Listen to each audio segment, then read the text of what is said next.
como la mayoría de las... Sí, cierto que yo tenía que avisar, perdón, Cecilia.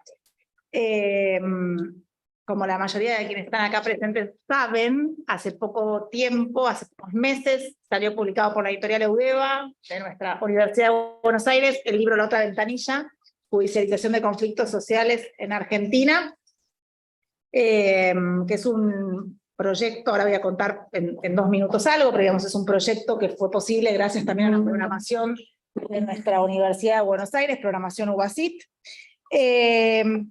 Y como decidimos, en virtud de lo difícil que es convocar presencialmente, que charlábamos hace un rato acá en las mini reuniones en paralela, lo difícil que es convocar presencialmente a las personas para estas discusiones, empezar a sacarlo de gira, ¿no? Como falta la gira para Carlos Paz, Mar del Plata, para el verano, y ir haciendo reuniones, pero reuniones que también tengan para nosotros como la posibilidad de, ya que estamos, ¿no?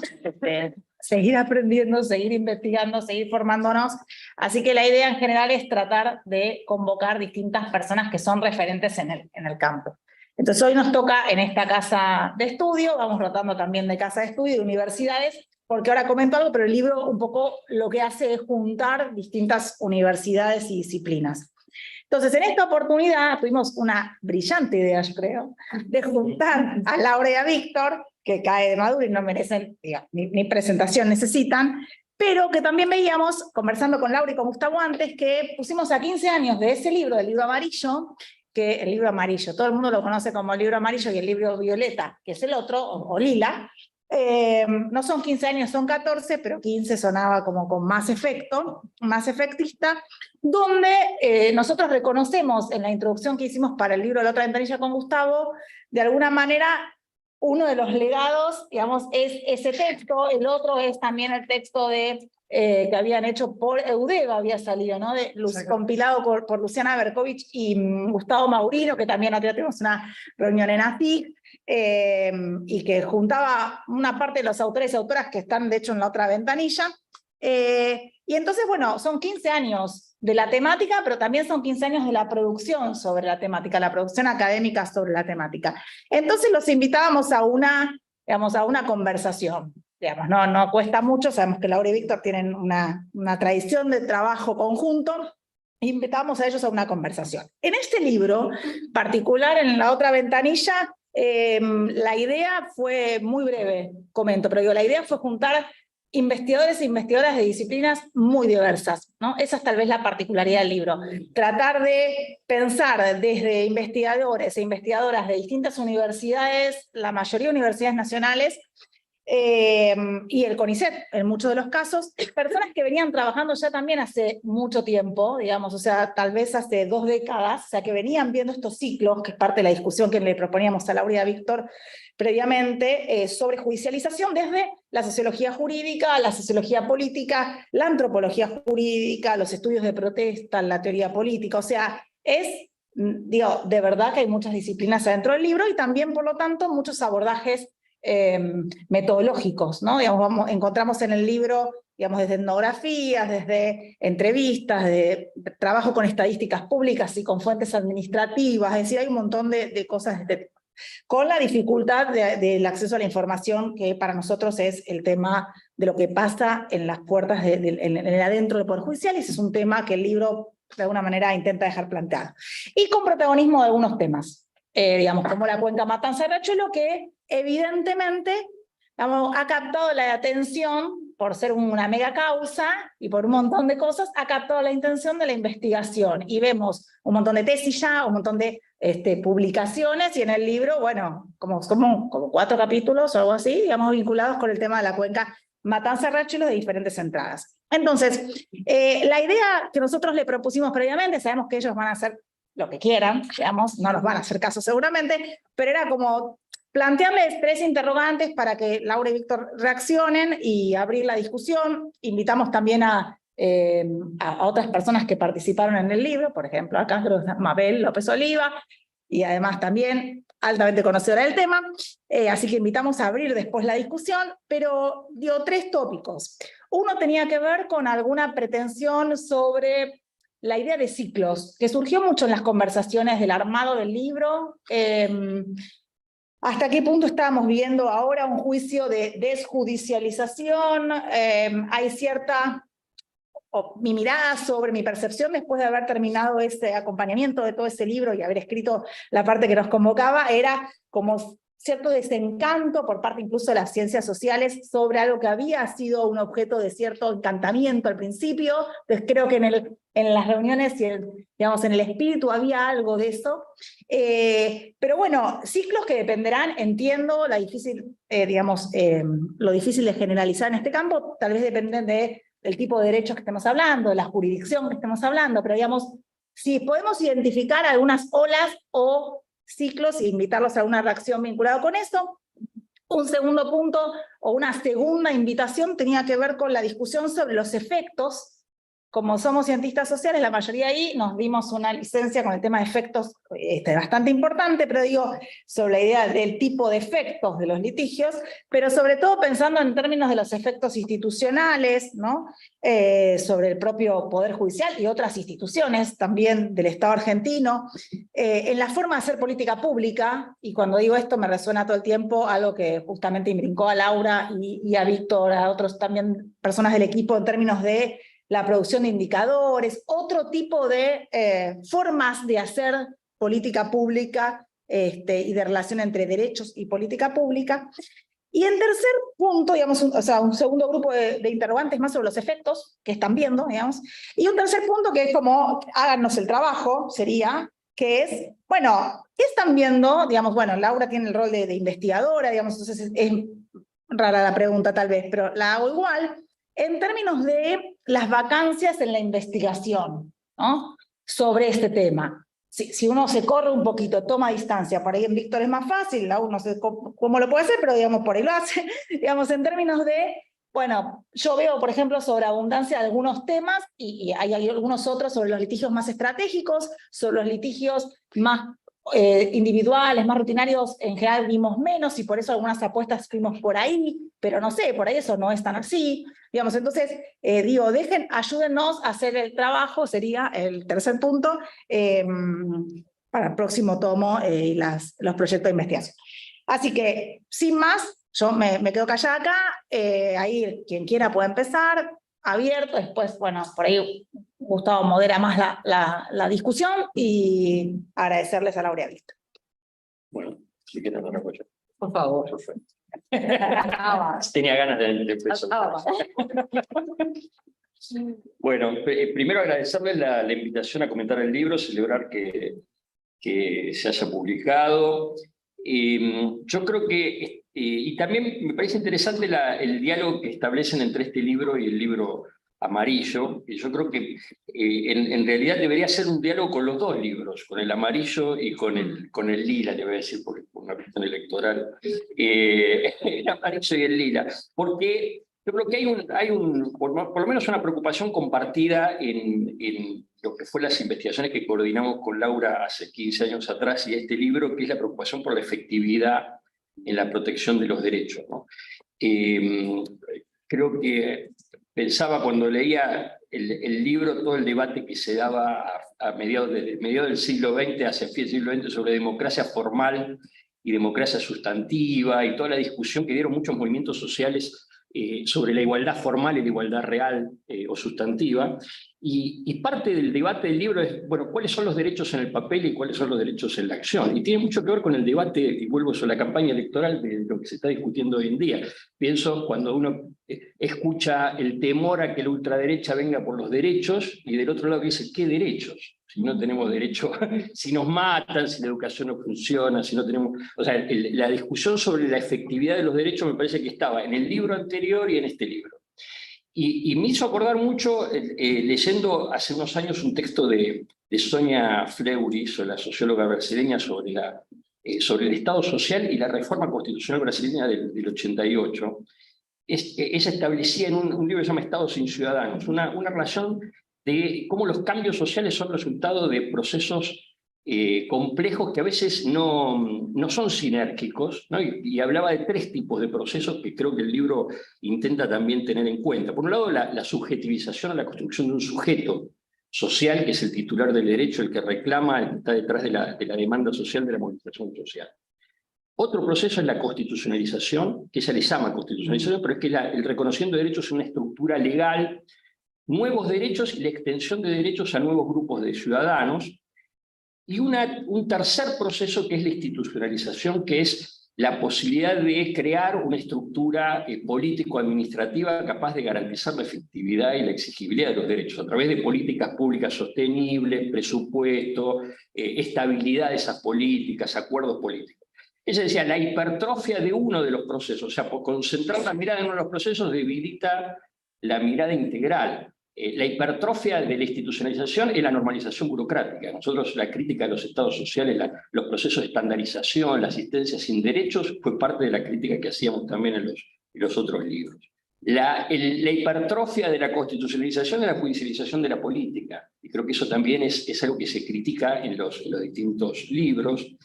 Y al mismo tiempo ella decía, el paroxismo de la subjetivización es la movilización social sin incidencia en la política, que también es un tema. O sea, hay que construir actor social, hay que movilizar, hay que organizar, pero a veces hay que institucionalizar y ahí el derecho puede tener una función.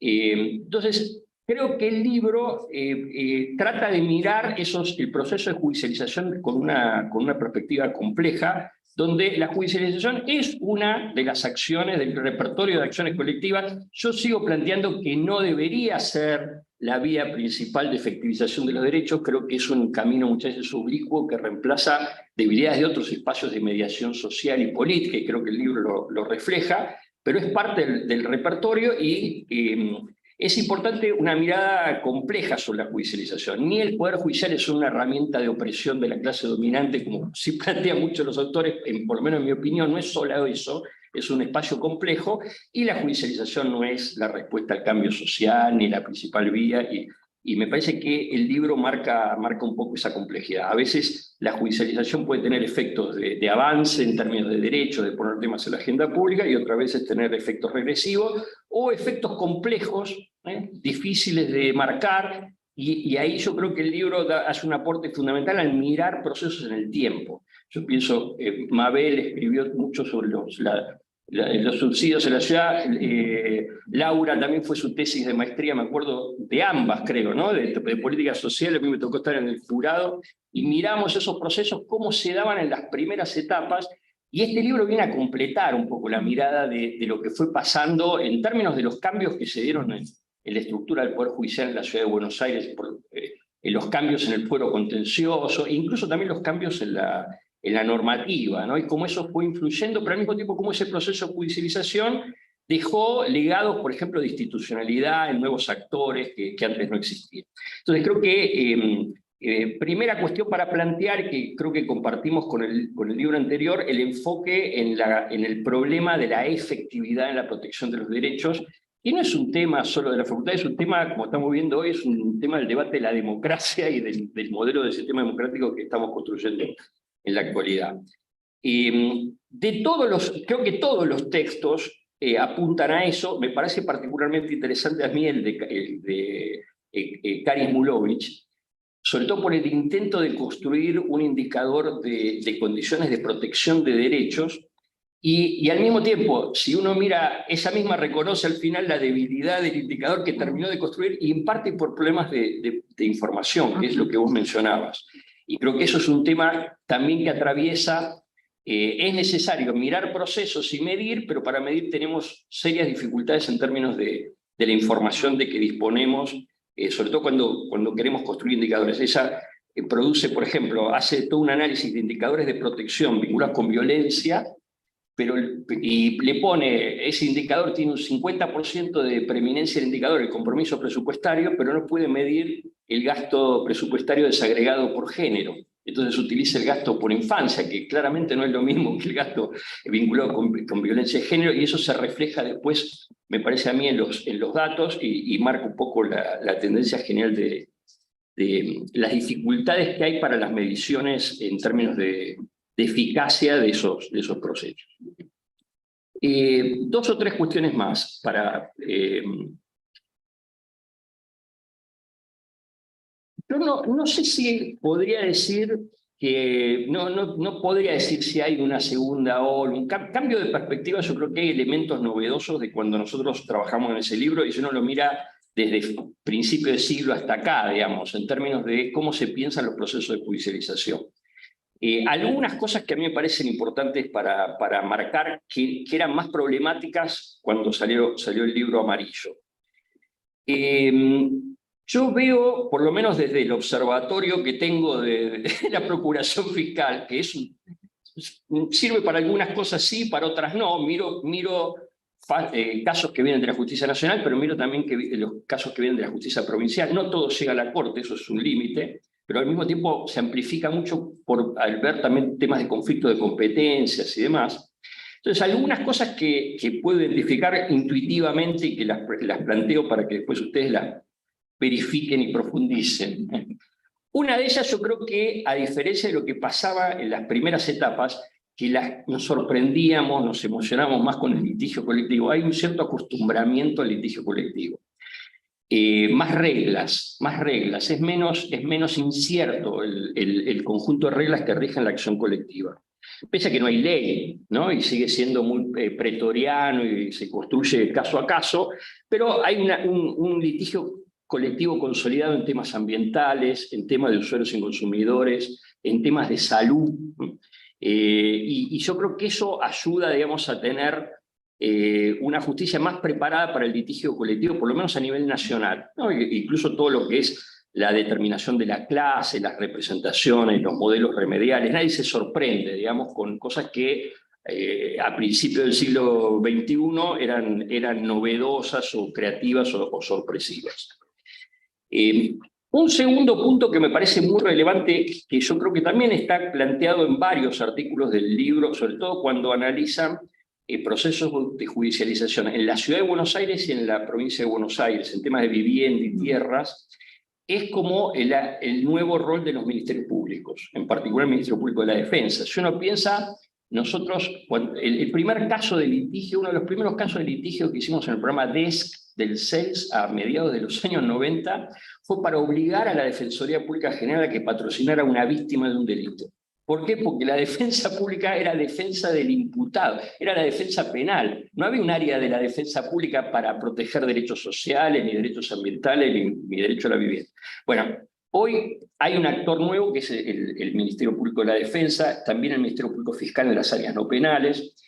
Creo que aparecen en esas instituciones áreas temáticas especializadas, temas ambientales, en temas de vivienda, en temas de género, que le permiten también a esas instituciones que históricamente fueron instituciones muy cerradas, un nivel de relacionamiento, ¿no?, de mayor apertura, relacionamiento con movimientos sociales, con sociedad civil, de incorporación de alguna agenda especializada que hacia adentro genera cambios importantes. Pienso, por ejemplo, en el Ministerio Público de la Defensa, las áreas migratorias, las áreas de género, las áreas de derechos sociales, el Ministerio Público Fiscal, las áreas de género han sido claves. O sea, eso lo veo como un cambio de lo que era la estructura del Poder Judicial que existía a principios del siglo XXI.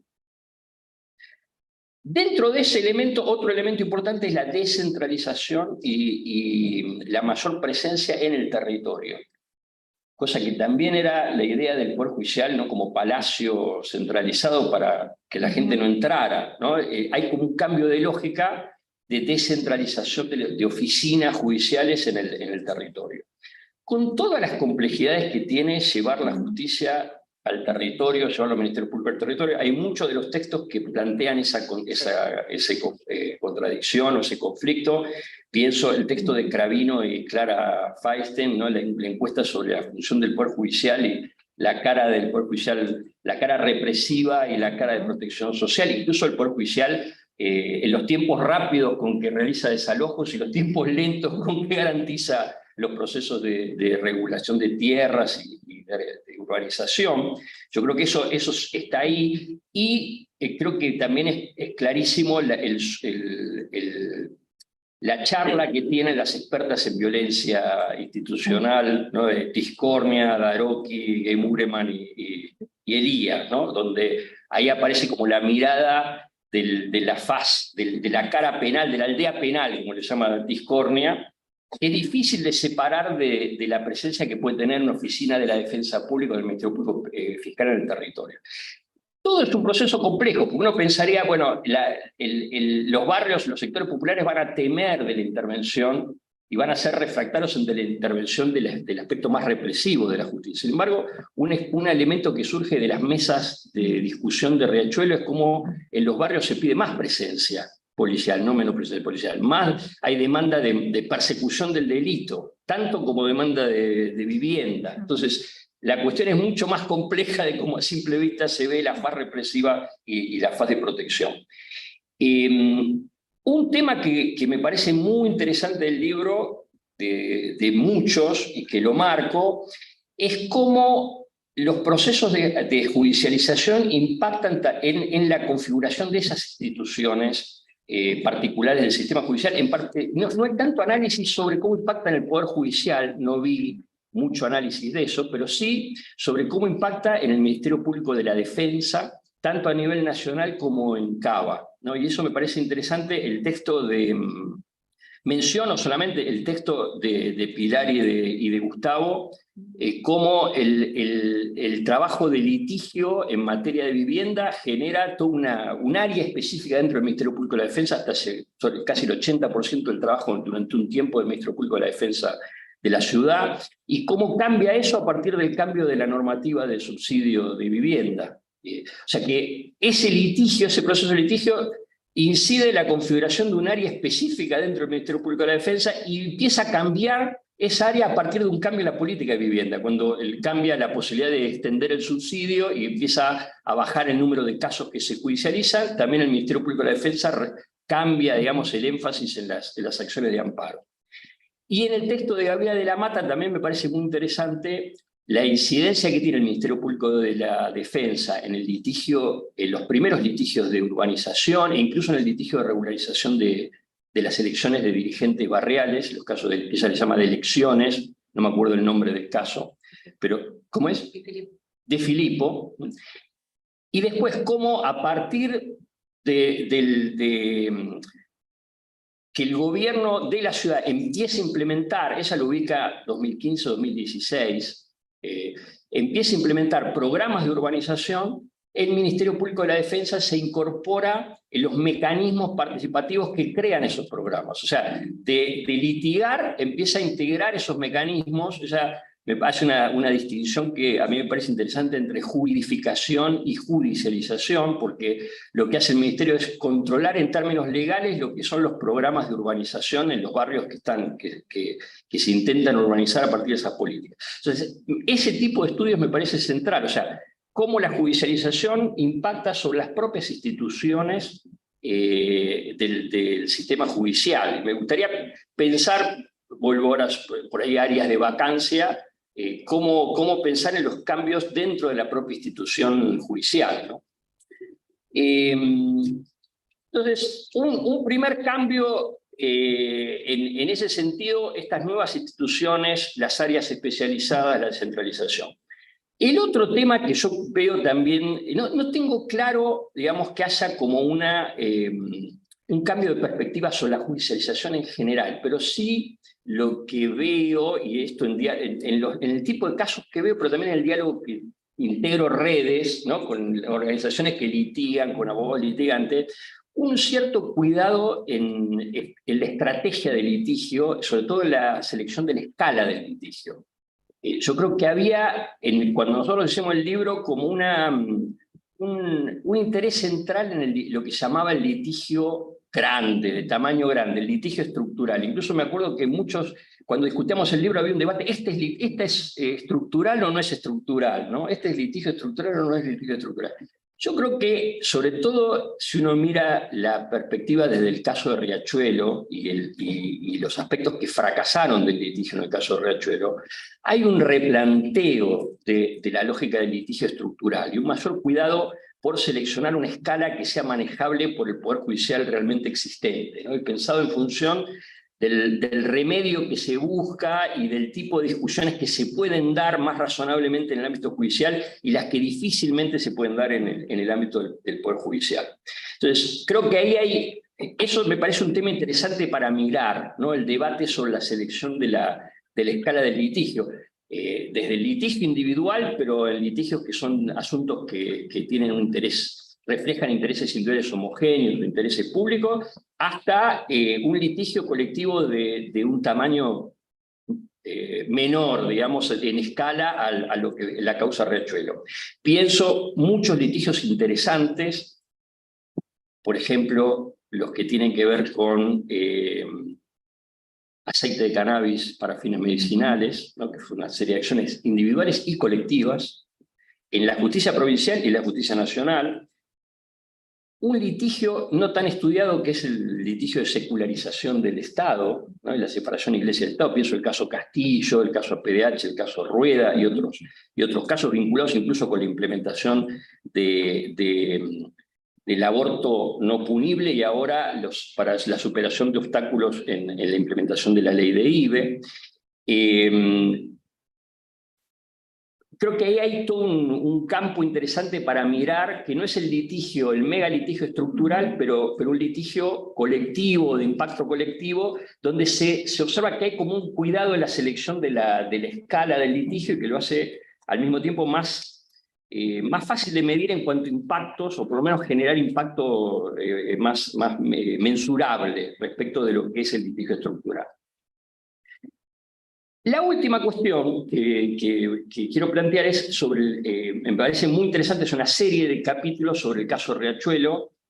Yo estoy en el Ministerio Público siguiendo la causa Riachuelo, y yo creo que de alguna manera reflejan parte de los problemas de ese litigio estructural que hablaba antes, o sea, un litigio demasiado grande. O sea, cualquier estructura de litigio clásica va a tener una parte actora, una parte demandada, un juez y una materia, ¿no? Eso es el ABC del litigio. El litigio estructural empieza a ser muy creativo en términos de que, obviamente, cualquier litigio colectivo transfigura el actor, el demandado, la materia. El caso Riachuelo quizás es la causa con un exceso de creatividad, al punto que, en mi opinión, hoy está desfigurado, no se sabe bien quién es el actor, quién es el demandado, cuál es la materia y quién es el juez. Y eso me parece que es lo que no debería pasar, ¿no? Uno piensa, ¿quién es el demandado en el caso Riachuelo? ¿Quién es el responsable? ¿No? Al construir el problema de la cuenca, eso está muy bien en los textos, ¿no? El problema de la cuenca como problema, ahí se atraviesan distintas jurisdicciones que son responsables de aspectos parciales de la cuenca, pero es complicado después transformar eso en la identificación de responsabilidades. Y la asimilación del sujeto responsable de la CUMAR termina en un pantano, porque la CUMAR es como una institución que hace como que coordina lo que no logra coordinar, y hasta ahora nunca logró coordinar, y entonces hay un problema de quién es el demandado y quién es el responsable. Y pasa que algunos de los responsables centrales, pienso por ejemplo la provincia de Buenos Aires, no existe en el proceso. No están las audiencias, no está responsabilizado, ¿no? Hay otras instancias que aparecen más responsabilizadas. Bueno, ¿quién es la parte actora? También es un tema. Es un caso sin sujeto, para usar la terminología de Sonia Fleury. No está el sujeto. ¿Por qué? Porque el sujeto también supuestamente, los vecinos, pero los vecinos de un barrio, está muy bien en los textos, perdón que no recuerdo tu nombre, pero Bestart, Ana María Bestart. Ana María, es una de las que trabaja y varios que trabajaron en los casos. El cuerpo colegiado supuestamente debía representar el interés colectivo, pero el cuerpo colegiado no guarda relación con los vecinos. Los vecinos, como se analiza muy bien, no tienen espacio de participación. Quien va impulsando la causa como sujeto activo es el Ministerio Público, el Ministerio Público de la Defensa de la Nación, de la ciudad, principalmente en litigios concretos, pero el Ministerio Público es una herramienta de un actor, no es el actor. Y entonces ahí hay un problema de que falta el sujeto, y esto es imposible que un caso no tenga parte actora, mucho más es un caso estructural. Y la otra cuestión también es cuál es la materia, ¿no? Como el conflicto socioambiental en Riachuelo es un conflicto dinámico, se genera el problema de que la jurisdicción que está interviniendo es la jurisdicción federal por la interjurisdiccionalidad del tema ambiental. pero empieza a haber una serie de conflictos en los barrios. Pienso el conflicto de los barrios con los servicios públicos, los conflictos con empresas que contaminan que no son necesariamente de la cuenca, que si no existiera la causa Riachuelo deberían ser dirimidos en las esferas locales y que en virtud de la causa terminan siendo a un ámbito federal que no los termina de resolver, y ahí la causa funciona como un pantano, ¿no? Como el pantanal, que no resuelve nada y al mismo tiempo bloquea los procesos naturales en las jurisdicciones como para resolver ciertos temas. Y pienso la última cuestión también, ¿quién es el juez? Ese es otro tema, porque la Corte es la autoridad y delegó los órganos, pero la Corte tampoco aparece entonces, porque hace años que no es una audiencia, no toma decisiones. Entonces, el juez es la Corte, son los juzgados delegados, ¿qué juzgado delegado, en qué materia, qué le toca a uno? Entonces, vuelvo sobre, a veces el litigio estructural, obviamente cualquier litigio colectivo implica reconfigurar la estructura clásica de un proceso. Pero cuando el litigio estructural se construye de tal manera que desfigura la estructura clásica del proceso, es muy difícil de poder medir y de poder analizar ese proceso, sobre todo cuando hay dificultad para identificar el actor, el demandado, la materia y el árbitro o el juez que lo tiene que dirimir. Y yo creo que eso, el principal problema de la causa Riachuelo es que genera un efecto desmovilizador muy fuerte y deslegitima la herramienta de la judicialización como una de las vías de reclamo de derecho. Así como fue el centro del debate de la judicialización en la primera década de este siglo, hoy sigue siendo parte central de la discusión y por lo tanto es un argumento muy fuerte en contra de la judicialización. Y creo que toda esa discusión está muy bien planteada y reflejada en el libro, ¿no? Y marca, de alguna manera, me parece una agenda para trabajar hacia el futuro. Yo, digamos, y con esto termino, marqué algunos temas que a mí me parece que podrían ser materia de investigación concreta, que les mencionaba estos casos de escala más chica. También me parece muy interesante la relación que hay en el libro sobre los pequeños cambios en términos de política y cómo eso influye en la judicialización. Y me parece interesante ver en muchos de los casos que vemos que en los tribunales, sobre todo a nivel de los tribunales nacionales, pienso, no sé, la judicialización en materia de discapacidad, como muchos temas o problemas de la definición de prestaciones, ¿no? El nomenclador de discapacidad genera miles de litigios, ¿no? Entonces, vincular los estudios de judicialización con los diseños, las formas de implementación de la política, yo creo que es una vía muy interesante, que creo que el texto de Pilar y de Gustavo lo hace muy bien, de mostrar cómo los cambios que se fueron dando en las políticas de subsidios influyen en números concretos sobre los procesos de judicialización. Y eso mismo se podría hacer en otros ámbitos de judicialización masiva, ¿no? Como hay en materia previsional, en materia de salud, en materia de discapacidad, y mostrar, digamos, la judicialización como caja de resonancia de problemas que tienen que ver con la estructura político-administrativa, ¿no? Con eso lo dejo a Laura.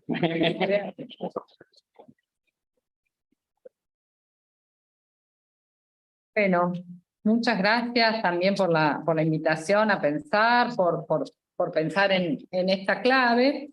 Yo creo que lo primero para rescatar en estos 15 años es que hubo mucha producción de ese primer libro amarillo, que por suerte aquí hay varios de los autores. Sucedieron otros, pero dentro del marco de un proceso.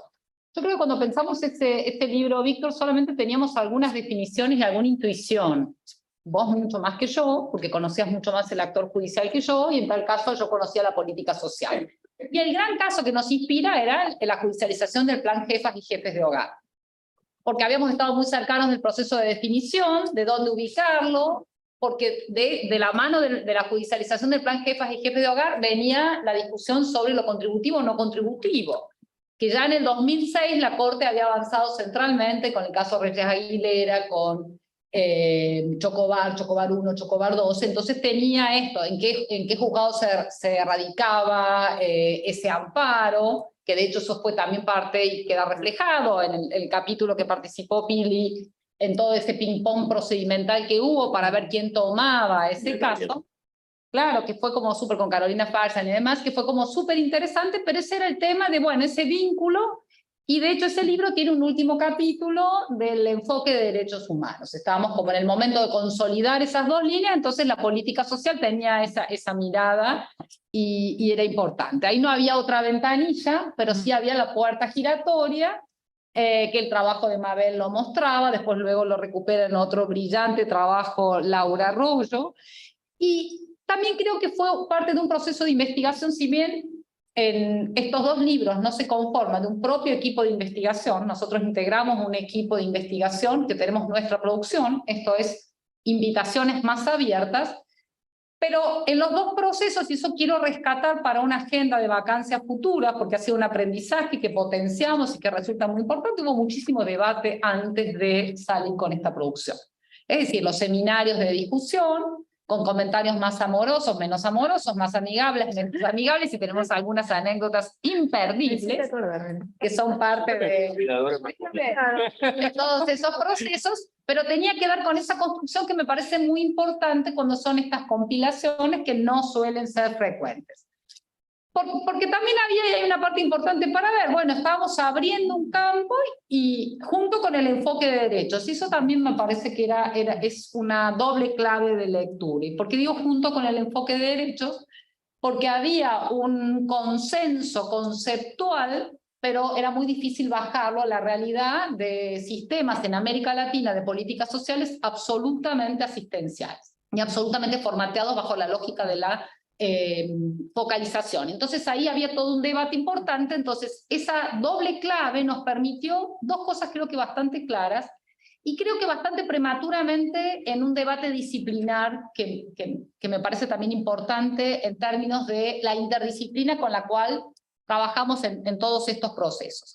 Y aquí me refiero, si miramos algunos de los campos disciplinares, que es lo que recoge muchísimo el libro de La Otra Ventanilla, la ciencia política gringa, que muchos de nuestros colegas admiran profundamente y merece nuestro reconocimiento y también nuestro aprendizaje, descubre al Poder Judicial a fines de los años 90. Ahí hay como un asombro importante de todo ese litigio que se venía haciendo. Ya Kimberly Crenshaw había desarrollado el concepto de interseccionalidad, pero eso quedaba en campo de género, entonces no importaba tanto, y recién a fines de los años 90 lo descubre, y ahí empieza una producción importante en términos de este actor judicial. Creo que la diferencia en este abordaje que hacemos fue precisamente no partir de un descubrimiento, sino por el contrario, de decir, en realidad este actor judicial hay una larga trayectoria, hay una tensión que se activa con la reforma constitucional del 94 y todos los debates que se hubo sobre los litigios estratégicos y demás, pero lo importante es ponerlo en diálogo con la política social. Recuerdo que en muchas de las discusiones del libro del 2009, que no es el momento que estamos hoy aquí, pero me parece importante traerlo porque se repitió con el libro que hoy estamos presentando, una de las discusiones que teníamos, me parece que Mabel lo decía bastante claramente, y decía, bueno, ahora el Poder Legislativo de la Ciudad de Buenos Aires, porque siempre la región metropolitana, y eso también hay que marcarlo, para pensar las vacancias, siempre el tema federal, pero ahí centralmente la región metropolitana también era, y la ciudad de Buenos Aires en el libro amarillo tiene un peso importante en términos de debates. Bueno, se decía, y creo que lo decías vos, Mabel, decía, bueno, ahora cuando están discutiendo presupuesto en la ciudad de Buenos Aires, ya saben que tienen la sombra de algunos de los jueces y juezas, sobre todo algunos jueces varones en esos años, que eran muy activos con medidas cautelares, entonces están pensando y atajándose ante esta posible intervención. Ese era un escenario muy de inicio de siglo, muy diferente al escenario actual, pero me parece que mostraba estas tensiones que no eran solamente disciplinares, pero que nos permitió a muchos de nosotros hacer ese diálogo que el enfoque de derechos también planteaba. Entonces era como en un doble registro, pensar, bueno, fíjense que esto, ustedes decisores de políticas públicas no tienen idea de lo que hace el Poder Judicial, de lo que resuelve el Poder Judicial, piensan que son solamente casos individuales o casos previsionales, hasta el máximo conocimiento que nuestros colegas tenían era derecho laboral y derecho de la seguridad social, y todo este submundo estaba poco atravesado. Entonces ahí me parece que hubo una línea importante, y esta línea de debatir muchos los libros antes de sacarlos, que a veces es muy difícil, tenemos problemas de financiamiento, un montón de situaciones. Ahora bien, en el libro amarillo no está el caso Riachuelo. tan marginalmente. Hay un debate muy interesante de Natalia Gerardi sobre el vínculo con el derecho administrativo, que es un capítulo que quedó creo que más perdido y que hay que recuperar porque tiene aristas muy interesantes de ese capítulo donde ella dialoga con el derecho administrativo desde los derechos sociales. Y una mirada muy refractaria al derecho administrativo, que hoy es otro el escenario, entiendo yo. No es un grupo de colegas con los cuales exactamente dialogamos mucho, pero me parece que ahí ha habido también ciclos importantes para ver, y ahí la presencia de los derechos sociales tenían algún tipo de importancia. Y el otro punto que me parece importante también era que teníamos una definición bastante clara, era una definición tuya, Víctor, de que era activismo judicial, ¿no? Y ahí lo teorizamos, y hay sobre todo en tu capítulo inicial, el libro amarillo, se plantea desde esa línea. ¿Qué pasó después de esto? Bueno, el libro, como dijo Pili, el libro de Gustavo Mauriño con Luciana Berkovich, que trabajan sobre los derechos sociales y que se repite el repertorio de autoras y autores, algunos nuevos. Y ahí aparece Riachuelo más fuertemente, es un libro del 2013, si mal no recuerdo. Pero ahí es interesante porque empiezan los problemas de presupuesto en otro registro. Y ahí hay un corrimiento también en quienes analizan el presupuesto, vinculado también. Como que los abogados y abogadas o defensores de derechos humanos le pierden el miedo a los números y empiezan a meterse con ese debate, claramente así, es quien hasta el día de hoy va liderando fuertemente y generando redes internacionales sobre este debate, pero me parece que ahí aparece el tema presupuesto conceptualmente como un tema de derechos humanos también. También había una discusión más internacional, sin duda, los relatores de la deuda lo venían levantando, pero me parece que en el ámbito local todavía hay un momento donde aparece como más fuertemente, y algo que siempre tengo que marcar, en nuestro libro amarillo, los temas de género, hago mea culpa, eran relativamente tangenciales, en el libro de Mauriño ya empieza, y hay un libro intermedio, que es un libro del 2014, que participamos gran parte de los integrantes del equipo, que se llama Marginaciones Sociales en el Área Metropolitana de Buenos Aires, Acceso a la Justicia, Capacidades Estatales y Movilización Legal, que está publicado en la colección de libros que dirigimos con Gustavo, donde en ese libro también se reiteran autores. También fue una de las primeras invitaciones que hicimos en el marco de una línea de financiamiento que tenía la Agencia de Ciencia y Técnica, y recuperé una frase, la busqué, que en la presentación del libro invitamos a varios autores, muy interesante toda la presentación. Ahí aparece el tema de acceso a la justicia vinculado a violencia de género, tema que en este libro hay un muy buen capítulo de Cecilia Abdos Pérez. Pero en ese libro, cuando lo presentamos aquí en la facultad en Salón Azul, uno de nuestros invitados fue Alberto Binder, y él dijo, y busqué, la voy a leer tal cual, dijo: este libro es un llamado de atención para la comunidad jurídica, ya que después de tantos años todavía el marco analítico que utilizamos para pensar los problemas de la reforma judicial y de configuración del Poder Judicial es pobre. Sin duda que fue hiperconceptuoso, Alberto es un amigo, pero en tal caso lo que estaba dando cuenta de una vacancia en términos de estas complejidades que los libros vienen marcando, de la línea de investigación, pero también una vacancia que es poco demandada por parte de los actores judiciales, que es la investigación empírica.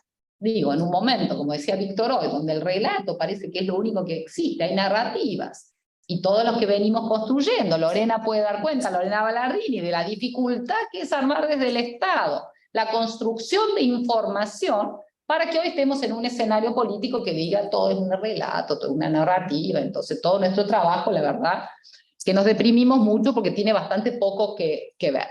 Pero me parece que en ese comentario que planteaba Binder, y lo traigo acá porque se aplica al libro que estamos comentando hoy, tiene que ver con esa conceptualización. Hay mucha evidencia empírica, hay mucho análisis de caso, otra vez el análisis que atraviesa toda la causa, ya sobre eso se explayó mucho Víctor, es la causa Matanza desde distintas líneas, pero me parece que esa construcción fue sumamente importante en términos de vacancia, para decir a futuro no abandonemos esta línea de trabajo.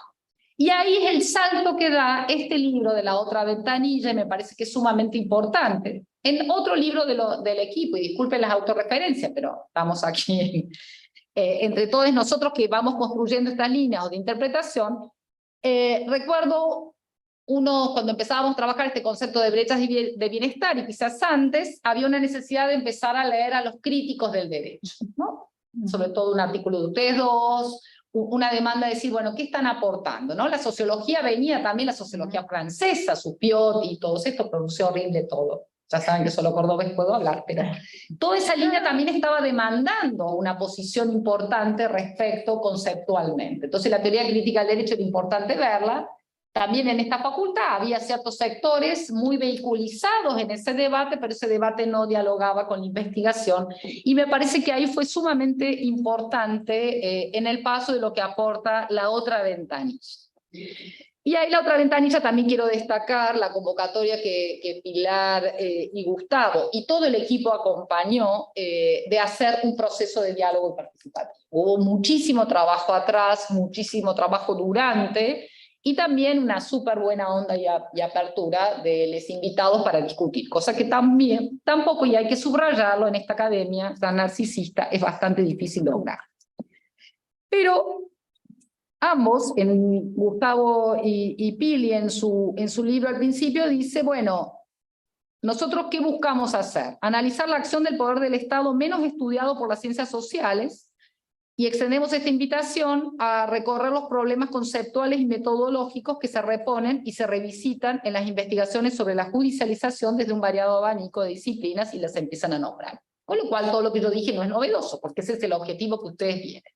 Pero me parece que ustedes llegan a ese objetivo precisamente pensando en esta línea y en esta continuidad. Y ahí, a pesar de que hay muchos temas que son recurrentes, ya lo dijo Víctor, hay miradas novedosas sobre esa línea. El tema de la causa Riachuelo me parece sumamente importante. Ese cruce que ya se venía dando respecto a los indicadores, ya concretamente en la evaluación de un proceso como el artículo, que Laura Arroyo puede hablar mucho más, respecto a lo que ha sido y lo que es el proceso de seguimiento por parte del Ministerio Público en la causa Riachuelo. Pero también me parece que en esta mirada de ampliar la disciplina aparece la etnografía fuertemente. Y ahí es muy interesante, no solamente en el artículo de Leticia Barrera, sino también en el conversatorio final que cierra el libro. Eso creo que fue un plus muy importante del proyecto, porque fue todo un proyecto, lo disfrutamos mucho. Y pensaba mucho para las áreas de vacancia pensar en algo que Sofía Tiscornia decía, cuando ella decía, bueno, ¿cómo buscábamos el dato? ¿Cómo construíamos? ¿Cómo leíamos los primeros expedientes? Era todo recontra artesanal. Todas las pioneras de la ciencia, y los pioneros también de paso, pero las mujeres pioneras de la ciencia centralmente, lo que valora muchísimo es ese relato de la construcción cuando no había datos. Esa cuantificación. Vos, Lore, lo has trabajado también mucho con tu tesis en términos del dato en los organismos de derechos humanos para todos los procesos de verdad y memoria. Ahí cuando Sofía dice cómo construíamos, cómo leíamos en clave también de demanda, de construcción de ese actor, recupera una idea que me parece muy importante para la vacancia, que es eso. ¿Cómo nos posicionamos frente a un dato tan complejo como este? Porque la tensión que señalaba Víctor respecto al caso individual, a estos casos colectivos, donde se desdibujan en términos de la lógica, mi pregunta es cómo lo captamos. Los indicadores de progreso nos acercan cierto monitoreo, pero no nos permiten esa captación. Están diseñados para otra mirada, que es efectivamente verificar el cumplimiento de las obligaciones por parte del Estado. Entonces me parece que una primera vacancia, y releyendo todo el libro, y pensaba, o en estos días pensaba, bueno, ¿cómo pensamos? Y esa es una invitación para pensar. ¿Cómo construimos los datos sobre esto? ¿Todo esto se va a perder? ¿Van a quedar en los papers, en los artículos, en los capítulos? ¿O definitivamente algo que venimos reclamando hace mucho, y parte de los indicadores de proceso, y los mecanismos del protocolo de monitoreo del protocolo San Salvador? Y centralmente la última ronda del mecanismo de seguimiento de la Convención de Belém do Pará del MESEGBI, claramente trabaja sobre acceso a la justicia, sobre indicadores de acceso a la justicia, y es una enorme dificultad para los estados, porque el Poder Judicial no solamente no le gusta que hagamos estos libros, en principio, dialogan poco con nosotros, porque ese diálogo todavía no se ha producido. Hemos hecho en torno a estas presentaciones muchos diálogos con operadores judiciales, algunos más amorosos, como dije siempre, todos más virtuosos, somos todos muy educados, pero en tal caso ese paso adelante, ¿cómo queda reflejado? Claro, en algunos casos nos admiramos, no sé, el caso de todo el proceso que hizo la Procuración Penitenciaria sobre la UH, el caso central de lo que está liderando el Ministerio Público Fiscal respecto a la causa Riachuelo, cuando la justicia cita a quienes hacemos investigación, descorchamos alegría, decimos qué maravilla, qué bien, nos citaron textualmente. Esto tendría que ser parte de una interacción bastante difícil de pensar, sobre todo en esta línea de atar los procesos. Por eso me parece también muy interesante, al principio, y debo confesar, y se lo he dicho a Luciano Noceto, cuando él trabajaba en lógica Foucaultiana, la vinculación del Poder Judicial, a mí me agarró un susto tremendo. Por otras razones, no soy ni cerca un especialista en Foucault, pero muy interesante cómo él va construyendo ciertas categorías que por lo menos permiten una reflexión que amerita un detalle por parte y una atención importante sobre los operadores judiciales. Pero en esa construcción de la vacancia, mi pregunta o mi preocupación es ¿cómo registramos todos estos datos? ¿Cómo registramos toda esta producción de información? ¿La registramos en clave individual? ¿La digitalización? Y ese también es un parteaguas importante que la pandemia puso y que seguramente esa es la próxima agenda de investigación. Nos pedías que hiciéramos el trabajo, lo pensé. Porque me parece que ahí hay un parteaguas muy importante. Eso ha generado... Puede facilitar también. O puede facilitar, pero por lo menos es un parteaguas. Hay cierta parte de los litigantes individuales, históricos, los abogados y abogadas más tradicionales, por usar algún concepto, que han quedado desencajados de ese tren de la digitalización. Es un escenario absolutamente desconocido, inasible, no pueden llegar, no lo pueden configurar. ¿Y cuál es el otro escenario respecto a esta accesibilidad? No hay que ir a pedirlas,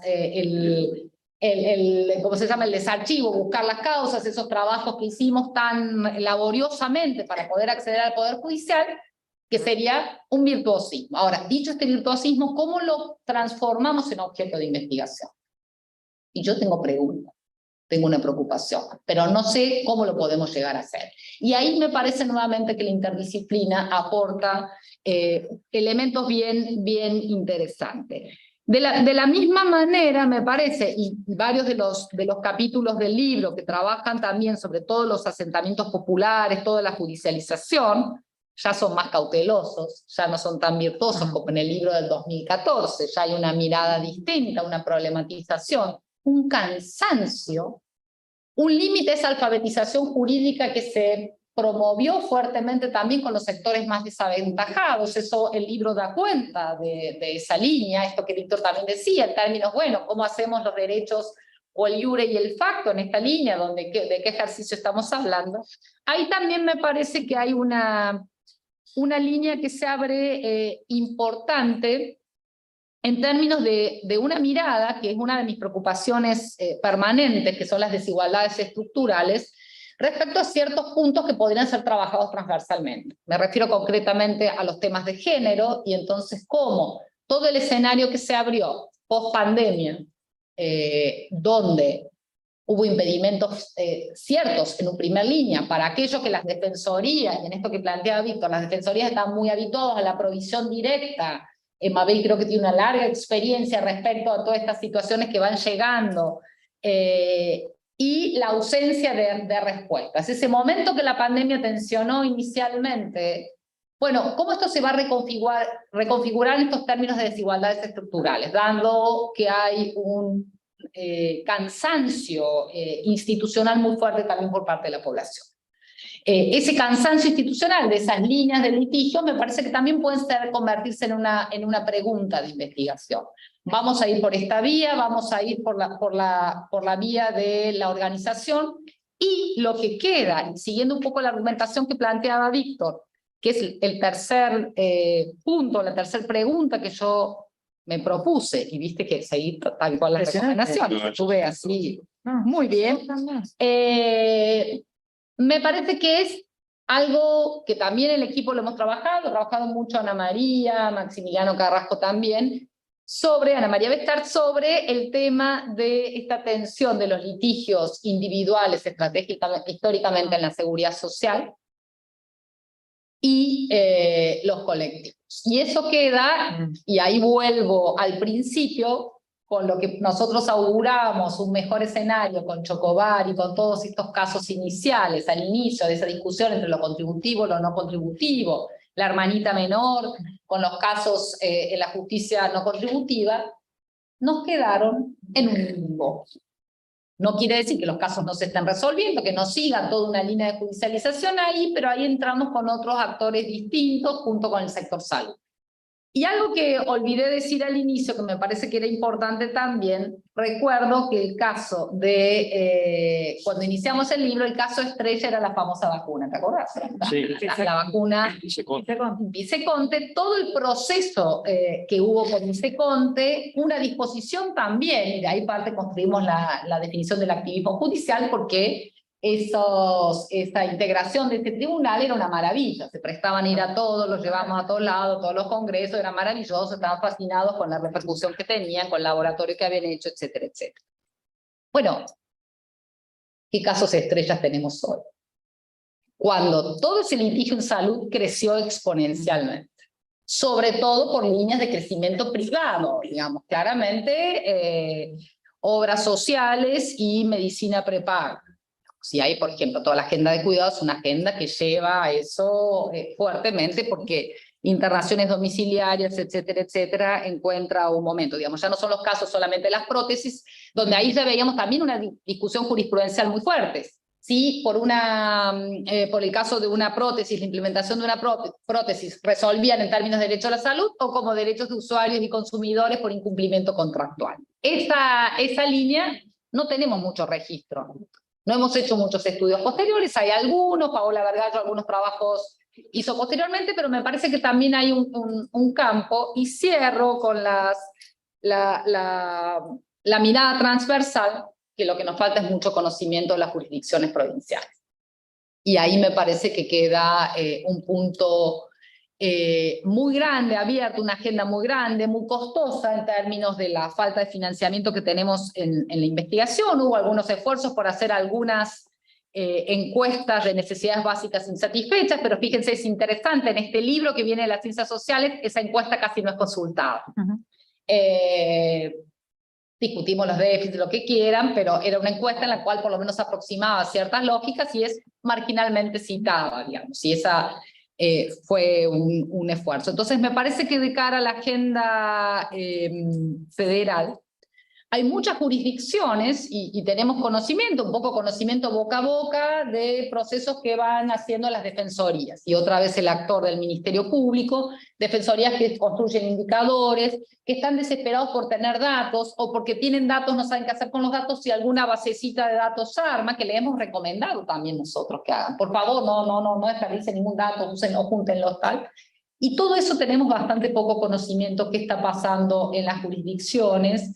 En jurisdicciones, por ejemplo, mi pregunta es, después de todo este proceso de Jujuy, ¿cómo está el activismo ahí entre movimientos sociales? Un proceso de reforma constitucional, represión, actores internacionales también de derechos humanos. Me parece que ahí el caso de Jujuy es posible que sea un gran caso que además está cruzado por también conflictos medioambientales, digo, la discusión hoy litio, vaca muerta, etcétera, etcétera, me parece que abre también otro escenario que nos expande mucho más en la presentación. Entonces me parece que eso para dejar algunos puntos planteados, de nuevo felicitar todos los esfuerzos que me parece que seguir con esas buenas prácticas, que no son buenas prácticas, ya son constitutivos del debate, de generar y de profundizar procesos de investigación, de invitar y de abrir a otras perspectivas en un mismo proyecto, de citar a las pioneras o a quienes han tenido una experiencia más fuerte. Y así como yo decía, los abogados, los defensores de derechos humanos le perdieron el miedo a los números, es muy bueno perderle el miedo a estos otros actores que conocemos menos, que estamos menos habituados para estudiar, pero que merecen realmente un proceso de aproximación y de análisis para volviendo a recuperar esta mirada que decía Binder, retroalimenten otros cauces que no son los cauces en los cuales tenemos mayor interacción. Estos eran los aportes.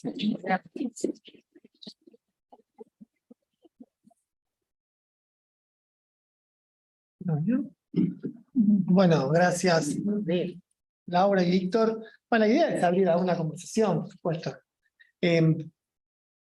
Previamente a eso, por supuesto, agradecer los comentarios que nos tocan en tanto organizadores del libro. Un recuerdo cuando hicimos el proyecto aquel, el PICTO, creo que Sí. que estábamos en varias universidades y varias organizaciones. Sí, claro. Claro que tuvimos aquella reunión La UNLA. en la UNSAM. La UNSAM. La UNLA. No, pero tuvimos la reunión en la UNSAM, Sí. donde presentamos bueno, lo que eran los propósitos de las investigaciones de cada uno de los grupos, y nosotros iniciamos ahí la idea de trabajar sobre los subsidios, y vos nos decías sobre todo cómo también la mirada sobre esos litigios individuales y repetitivos nos podía iluminar lo que también están siendo mirados por otro lado con los litigios estructurales y colectivos, ¿no? Es decir, hay parte de ese proceso de investigación que también tuvo que ver con esos intercambios de ese momento. A ver, yo quisiera decir dos cosas y en todo caso abrir a la discusión. Una, en relación con lo último que decía Laura,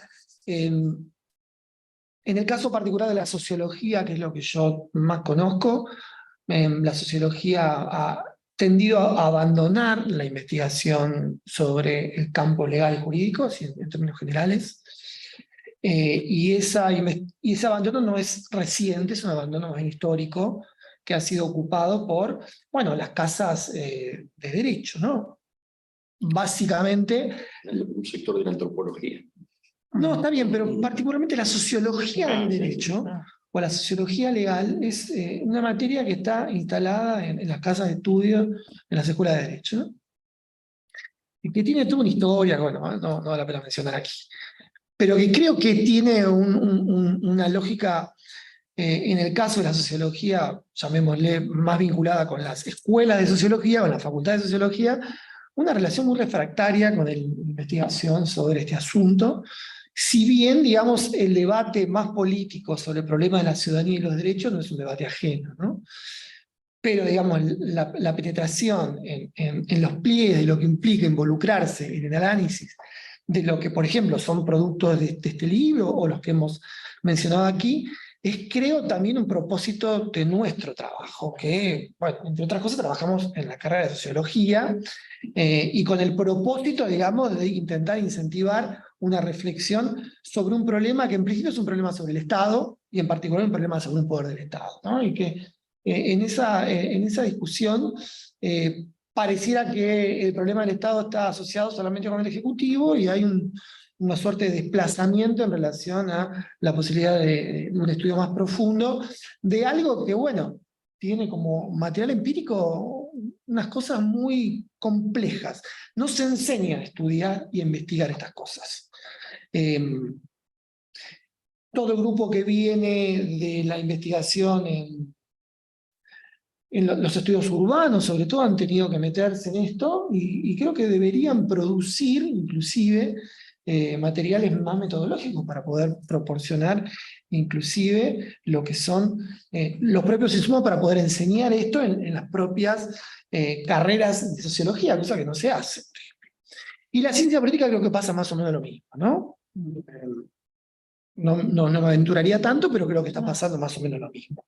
Yo no me reconozco de la Sí, vos una politóloga en desintegración.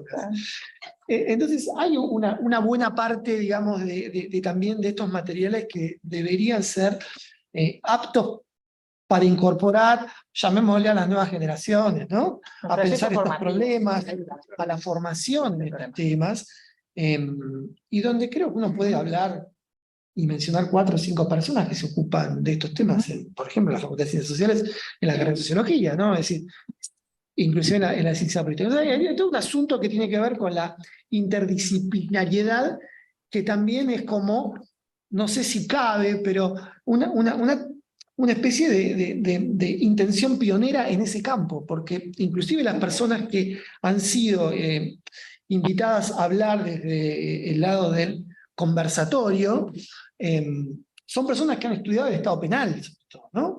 Y que han marcado una fuerte impronta en ese campo, pero ese desplazamiento a esta investigación, que, bueno, como decía Laura, tampoco son tan alejados unos de los otros, pero que es un tránsito que todavía cuesta.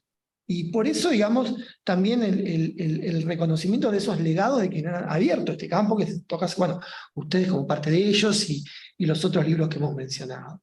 Entonces me parece que hay ahí un asunto que vale la pena insistir, porque, digamos, es un propósito también del trabajo plantear esta discusión en el campo de esas facultades. Segundo lugar, el tema de la información empírica, creo que es un tema, digamos, institucionalmente complejo, ¿no? Que ya no depende de las voluntades de los y las investigadores, sino que depende en todo caso de la permeabilidad de la propia justicia para hacerse analizar por otros y por terceros. Nosotros vimos el caso del Foro Contencioso Administrativo, muy complejo todo el proceso de presentación de la información, ¿no? Es decir, donde las respuestas están asociadas a las típicas respuestas, oficios, ¿no? Respuesta a través de un oficio, de una nota oficial, es decir, y mucha imposibilidad de penetrar desde afuera como uno podría hacerlo con otro tipo de registros administrativos de otras dependencias. No digo que sea tan fácil en ningún lado, pero el Estado argentino no es particularmente transparente, si bien se ha ganado enormemente transparencia, en los temas presupuestarios, por ejemplo. Otro tema también nos tira la investigación social, mirar plata, mirar la guita, mirar la mosca, ¿no? Los morlacos del otario, ¿sí el tango? Y ahí hay, en todo caso, elementos esenciales para entender la política pública. Y bueno, y hablamos un montón también de relatos o de narrativas, y de pronto decimos, bueno, pero ¿qué esto que representa, que alcance? Bueno, y ahí hay también, creo que, algunas cosas que es importante movilizar desde cierto estilo de investigación.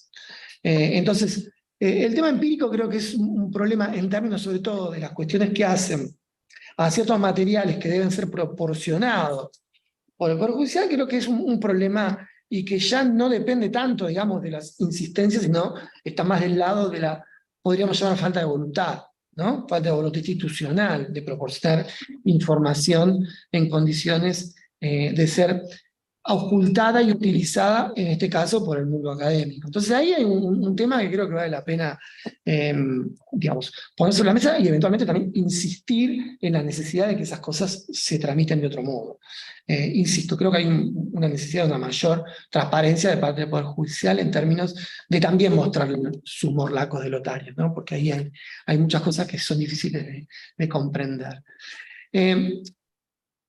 Quizás dos comentarios breves, en todo caso después podemos retomar y dejamos abierta la mesa. Hay algunas personas que han trabajado en este libro, otras que han trabajado en el anterior, otras que han trabajado en el libro que mencionó Laura, que es, digamos, producto de aquel picto en el cual participamos la mayoría de los que estamos aquí, así que dejamos abierto el diálogo, ya sea preguntas o comentarios. No estoy en el libro, pero... Está en los anteriores. Está en los anteriores. Esto no me lo nombres porque me trae... Y si te iba a decir eso, la participación en lograr la rendición en cuenta. Lo logramos. Y también, espera, perdón, Lore, y también cualquier cosa ahí, Yasmín y Giuseppe también, cualquier cosa nos hacen levantada de mano. Eso hay que hacer una etnografía sobre la rendición de cuentas de los subsidios de ciencia y técnica, ¿no es cierto, Laura? Ese va a ser nuestro próximo proyecto. Yo puedo ser entrevistada. No, yo quería, obviamente me interpela todo lo que tiene que ver con producción de información, con lo que tiene que ver con el dato, y hay dos cosas que dijeron Lau y Víctor. Lau habló de cómo se construyen los datos sobre la judicialización, y Víctor dijo, cuando a Benítez arrancó, o sea, esta idea de la preocupación por la efectividad en la protección de los derechos.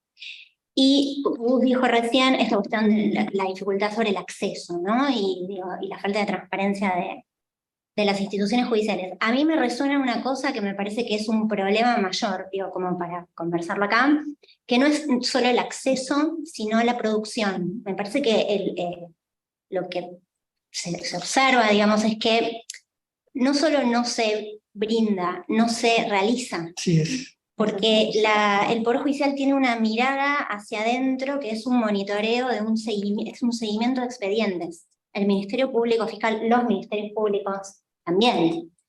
La producción de información en materia de satisfacción de derechos, efectividad de los litigios, cumplimiento de obligaciones, no está. No está desde el diseño mismo del dato que se produce. Lo único que le importa a la cabeza de cada uno de estos espacios, digamos, es controlar cantidad de expedientes, y no hay manera de sacar datos sobre eso, el ejercicio, el goce de los derechos, no hay modo, porque no está diseñada así la información. Sí hay, por supuesto, equipos temáticos con miradas propias, con saberes propios que van como fisurando, ¿no? Esa lógica de producción de información. En el Ministerio Público Fiscal hay muchísimos ejemplos. Yo participé de la Procuraduría de Crímenes, pero también en UFEM se producen datos, claro. en la Procunar se producen datos, en Procubin se producen datos, en acceso en atajos se producen datos, digo, pero no hay una mirada, o sea, desde las cabezas de estos espacios, con algunas excepciones, y me acordaba de cuando vos mencionabas el aula del pendiente de la agenda federal, lo que es la producción de datos encabezada por la Corte Suprema de Justicia sobre femicidios, ¿no? Esta recolección que van haciendo, lo que cuesta generar, y muchas veces lo artesanal de la producción del dato, porque lo que encuentran son expedientes de muertes de mujeres, que si no vas al expediente específico, difícilmente vayas a detectar esta categoría conceptual de femicidio. Bueno, lo mismo pasa en distintas cuestiones, entonces me parece que ahí, y es como un sueño que tengo, no sé si algún día lo podremos hacer, pero es como de poner una bomba adentro, pero una bomba de saber. Una bomba de saber, como de romper. Se tomó en serio lo de las propuestas, Lorena. La agenda. Como toda confianza te digo no. Pero no, me refiero como no una bomba literal, por favor, no una explosión, sino como romper esta lógica de producción de información solo para el seguimiento de la tarea burocrática de si el expediente pasa de una fase a otra y qué significa eso. Y lo último que digo en relación con eso es que me parece que un factor muy clave para la mirada sobre el accionar del Poder Judicial y los cambios y los ciclos es la variable del tiempo. La variable del tiempo que en los litigios promedio es de 10 años. Entonces, y cualquier litigio dura 10 años, como si vos vas a hacer una sucesión, posiblemente dure 10 años, si vas a reclamar un pagaré, posiblemente dure 10 años, o sea, hay una lógica. A mí en un momento me había obsesionado con unos expedientes de las famosas insanias. Sí. Lo estudiamos, me acuerdo, para un proyecto en el CELS. Lo que demora, o sea, agarramos causas así promedio de provincia de Buenos Aires sobre insanios y lo que se demoraba en declararse ciertos estados o de poder darle a la persona que tuvieras, en ese momento, ¿cómo se llamaba el que le maneja los bienes? Curador. La designación de todas esas cosas, y el expediente eran 10 años de téngase presente. Digo, entonces, 10 años de una materia, o sea, la materia que le da origen a ese expediente 10 años después es completamente otra. Los actores que son parte tienen otra vida, tienen otras cuestiones, y sobre el paso del tiempo y las variables que inciden, me acordaba del tema, obviamente, de género y los juicios de lesa.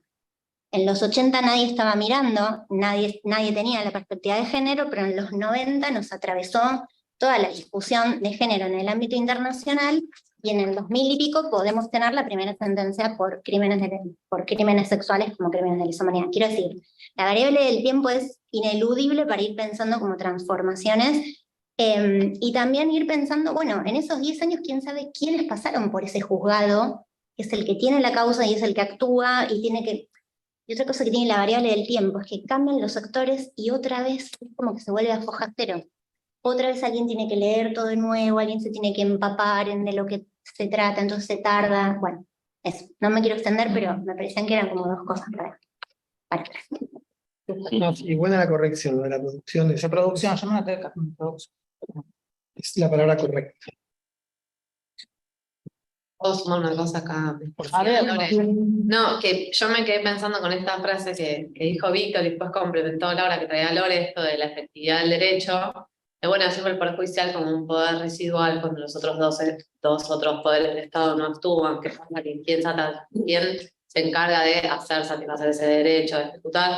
bueno, ¿qué pasa cuando hay cansancio, hay agotamiento de la vía, cuando la judicialización nunca fue la primera respuesta, pero bueno, una época donde era un muy buen lugar para ir a buscarlo con esos dos poderes. Ahora hay muchos ejemplos de que ese no vendría a ser el lugar para algunos litigios, digamos, sobre todo para los colectivos, para los que estamos acá. Bueno, ¿dónde está entonces ese lugar? O como qué, digamos, de esto de vacancias, de que seguir investigando. Bueno, ¿qué hacer para que el Poder Judicial, digamos, active la producción de datos, otros remedios? ¿A dónde está? Que no haya un exceso de creatividad como en Mendoza, que no lleve a nada tampoco, pero tiene que, digamos, tiene que ser un lugar donde se conduzcan, digamos, se resuelvan ciertos, digamos, la satisfacción de derechos tiene que llegar a algún lugar, un poder del Estado tiene que haber, yo sé, es un ideal y demás, pero tiene que haber como desde el rol de cada uno de los poderes, como poder resolver esto. Entonces, bueno, en una época se vio este Poder Judicial que podía dar esas respuestas, ahora no todos los casos, bueno, entonces, ¿dónde está la articulación entre esta política pública que no se cumple o no existe y el rol del Poder Judicial? Como que ahí hay como una reticencia o un cuidado de quienes van a presentar los litigios, decir, esto ya la jurisprudencia no me acompaña. Nunca fue lineal la jurisprudencia, pero ahora para el reclamo de derechos sociales, sobre todo en cuestiones colectivas, es decir, bueno, y si esto no funciona, ¿a dónde? Entonces ahí como, a mí me quedo como resonando el libro, de la discusión, como bueno, eso está como ahí pendiente para seguir analizando.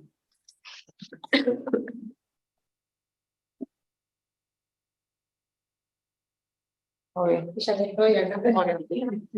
Hasta que viniste. Ya que vine, quiere decir que yo llegué engañada aquí por mi amiga Pilar, no traje ni una lapicera, o sea, la pensé que era esta profundidad.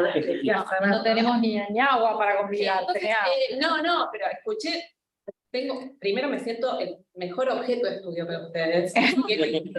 No, pero lo que digo en sí, escuchando todo lo que vienen diciendo, tengo un millón de cosas que iban diciendo, iba pensando, pero ni anoté, pero sí algunas cuestiones concretas que pensando en la vacancia, ¿no? Que ustedes están hablando, y yo con el sesgo de donde soy, no soy Poder Judicial, que soy Ministerio Público, y muy chiquitito de la Ciudad Autónoma de Buenos Aires, que es un ejemplo muy excepcional. Para mí sí, ahí en el marco de las distintas jurisdicciones, creo que vos por ahí, Víctor, puedes ver más ahí en la proporción, pero cuando uno conversa o ve lo que pasa en otras jurisdicciones, años luz, ¿sí? Pero sí pensaba en lo que decían de la producción o de la información, que bueno, que es cierto que producir información tiene que ver con la transparencia de los actos de gobierno, eso sin duda, y con la cultura de querer transparentar lo que estás haciendo, pero yo creo que en el caso de los ministerios públicos, y pensando en el litigio en derechos sociales, y ni hablar en el litigio estructural, ¿sí? Donde el ministerio, por lo menos en la ciudad, fue un actor importante, lo que uno tiene que mirar primero es si es parte de la agenda del Ministerio Público y del que conduce la agenda del Ministerio Público, el litigio estructural o el litigio en derechos sociales. El litigio estructural, ya serían palabras mayores, el litigio en derechos sociales. Me atrevo a decir que lo pongo en duda, que sea parte de la agenda del que conduce, no de cada uno de los que vamos teniendo alguna cuestión aislada desde nuestra unidad, digamos, porque es ahí donde, digamos, se dispone la creación de la información, ¿no? Pretender que además la genere cada uno de los juzgados, cada uno del Ministerio Público, o cada uno de los defensores, los fiscales, los asesores, en el caso de infancia, digo. Y uno escucha hoy un discurso, por lo menos hoy, muy de la desjudicialización de las cuestiones, ¿no? Entonces ahí, ojo, porque me parece que hay una decisión por ahí de que eso no sea agenda, y a mí me parece importante. Yo creo que en algún momento hubo una mejor aproximación entre la academia, la investigación y por lo menos la ciudad, que hoy está muy rota. Creo que está muy de la mano también esta cosa de como si el enfoque de derechos hubiese fracasado en algún punto. Hay un fracaso ahí del enfoque de derechos que creo que es mucho más complejo. Digo, más allá de la causa Riachuelo, que yo no la conozco, pero tengo algunos coletazos cada tanto en la ciudad de la cuestión. Así que a mí eso me parece importante, y una variable que me parece importante para pensar también en qué pasó, los efectos, en todo. Pensaba en el libro amarillo, yo lo debo, imagínate todavía. No vi la leída. No vi la leída, no trajo. Pero no leí, pero escuché las brillantes comentarios acá de los profesores, así que lo que digo que hay ahí una variable de análisis que por lo menos la ciudad, y que para mí la ciudad puede mostrar mucho el impacto del litigio estructural en muchas cosas. Es la cooptación política de la ingeniería institucional, digo. El Poder Judicial está cooptado políticamente en la Ciudad de Buenos Aires, y es una variable muy importante a la hora de definir cómo se juega un litigio como aún individual, porque en la ciudad lo cierto es que la agenda estructural de muchas cosas se fue dando de la mano del litigio individual, o sea, el litigio, lo que relevaron, que yo sí, ahí, entonces leí en su momento, el litigio del 690, digamos, como lo llamamos nosotros, es un litigio que provocó modificaciones estructurales, ¿sí? Más allá de que fue una ventanilla para algunos, pero que tuvo siempre, aún, incluso creo que los juzgados menos amigos del litigio en derechos sociales, tuvo una recepción positiva y que generó después un impacto también, porque hubo una acción de clara incondicionalidad del Tribunal Superior que también puso algunos límites, que digo, visibilizó la cuestión, o sea, no había 1, 10 o 10.000 porque sí. Digo, que la llevó en su momento a la ministra, a la Corte, a tener que explicar por qué asistía o no asistía a una familia, digo, ahí hay un impacto de la mano del litigio individual. Lo que creo es que, en parte, solo algunas cositas, por lo menos desde mi mirada, vuelvo a decir secada, por el lugar que yo ocupo en parte, hay una disminución del litigio que tiene que ver seguramente con las modificaciones estructurales, pero hay otra modificación del litigio que tiene que ver con otras cosas claramente, que no va a estar nunca en los expedientes. No lo vamos a ver nunca en los expedientes porque puede ser mucho más complejo que eso. Y que ahí sí creo que tiene que ver con la definición de los ministerios públicos. Claramente el Ministerio Público de Defensa y el Ministerio Público Tutelar, pero la ciudad en ambos casos. Ahí hay una modificación muy clara del litigio. Uno ve que no hay mucho menos litigio por parte de la defensa pública, me animo a decirlo, o sea, de los individuales, por lo menos lo que nosotros estamos viendo, acompañado de una modificación de la ingeniería. Ahí hay como una modificación de los actores en primeras instancias. Fueron también.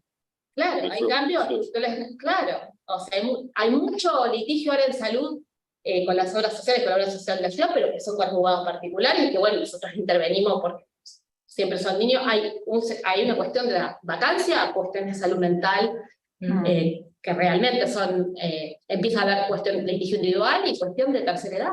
Y la asistencia de tercera edad también, eso digamos es algo que está apareciendo todo el tiempo contra las obras, te discute qué te cubre, qué no, cuánto, el nomenclador, no sé qué. Digo, hay una discusión ahí que empieza a ser como era el 690 antes, quizás no es el mismo caudal, pero es parte del litigio. En un momento lo llevó las vacantes, si quieren, en la invasión, que ahora disminuyeron, y ahí hay, o sea, un corrimiento del litigio por varias cuestiones, y la defensa pública ahí también desapareció, digamos, del escenario del litigio. Disminuyó el litigio por muchas otras cuestiones también. Pero, digo, es mucho más complejo de lo que por ahí uno puede ver en el expediente. Eso, para mí, es... Creo que en necesidad de recuperar el diálogo con los más amigos, los menos amigos, los más simpáticos, los más simpáticos. Al Poder Judicial no le gusta ser entrevistado, mirado y evaluado, pero creo que el corte del expediente queda muy acotado para todo lo que pasa después. O sea, por supuesto, es una foto interesante para ver si hubo cierto resultado concreto en función de la demanda. Pero todo lo que pasa es más complejo que lo que se vuelca en el expediente. Es muy cuidado lo que se vuelca en el expediente, en general. Bueno, eso desde mi experiencia. Después tengo como un montón de cosas que me quedé pensando que son de verdad para anotar y en todo caso en alguna otra ocasión, pero todos los puntos que trajeron me parece que hoy están como en crisis también.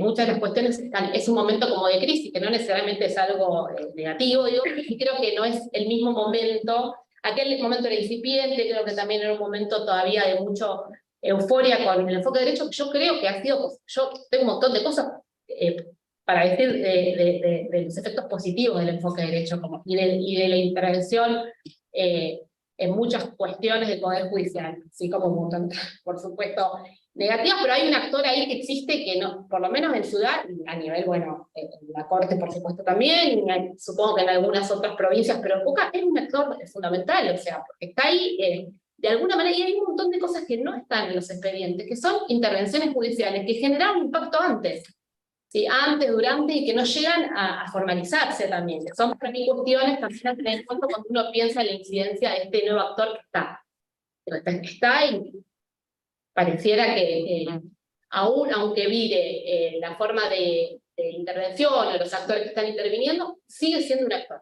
para un lado o para el otro. Bueno, me callo. No, súper.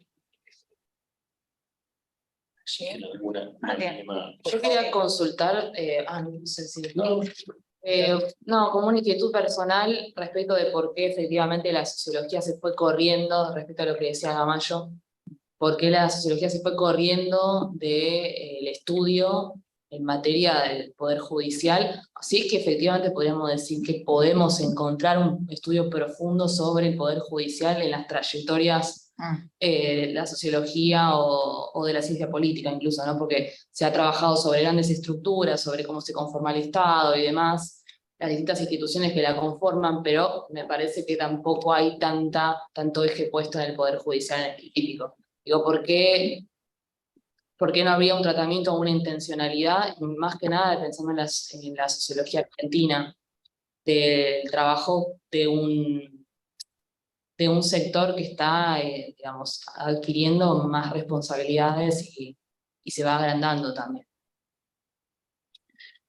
¿Y que hay un diagnóstico por parte de ustedes? ¿O simplemente es una observación? No, hay algunas hipótesis más con diagnóstico. Claro. En definitiva, las tradiciones iniciales, inclusive de la sociología del derecho, tuvieron sede en las escuelas de derecho, en las facultades de derecho, ¿no? Los primeros trabajos que se conocen han estado asociados a lugares que hoy siguen siendo referencias, ¿no? Caso de la Universidad de La Plata, por ejemplo, ¿no? Y que siguen estando más volcadas en la facultad de Derecho que en las carreras de Sociología. ¿Cuáles son las otras hipótesis? Bueno, tal vez una tradición más volcada también a un pensamiento dominado durante mucho tiempo por reflexiones más asociadas a la idea del derecho como, digamos, reflejo de las condiciones de producción, como instrumento de la vida dominante, y cierta imposibilidad tal vez de penetrar en la densidad mayor que tiene que ver con este tipo de estudios, donde el derecho tiene, bueno, otra configuración, otro espacio como arena de conflicto, y que me parece que son los trabajos más nuevos. Sí hay algunos, no muchos, sobre trayectorias, ¿no? Judiciales, más vinculados con la idea de las personas, sino tanto del poder en su consideración conjunta, en algunos fueros, en algunos trabajos nuevos. Pero si vos mirás, no sé, el armado de la currícula de la sociología de la Universidad de Buenos Aires, que es la más grande que hay en el país, no hay prácticamente...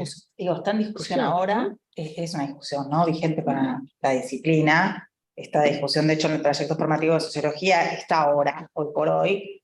También hay discusión de Estado y política pública, digamos. O sea, yo creo que coincido con lo que plantea Hugo, yo creo que en general ha tenido que ver con los relatos más macros, ¿no? Digamos, con las visiones macros sobre el Estado y sobre lo político. Digo, gran parte del marxismo es de octubre, ver esto, o sea, ya está. Si tenés ese marco, digamos, no tenés ni que llegar. Y en todo caso, digamos, la mirada más Foucaultiana, Laura la traía, que ha guiado a otra parte de los actores, de las investigaciones y de los trabajos, pero para el lado de la investigación penal, digamos, de otro lugar, digamos, ¿no? Que es lo que recogemos. Nosotros ahí un poco dijimos, bueno, pero la facultad, la comunidad, digamos, epistémica que nos rodea, tiene una tradición sobre esto y la tradición viene más por este lado. Digamos, me parece que ahora, en cambio, con toda una, digamos, proliferación de estudios más de lo micro, de sociología, digamos, la microsociología, digamos, deja aflorar más estos otros, digamos, otros abordajes, ¿no?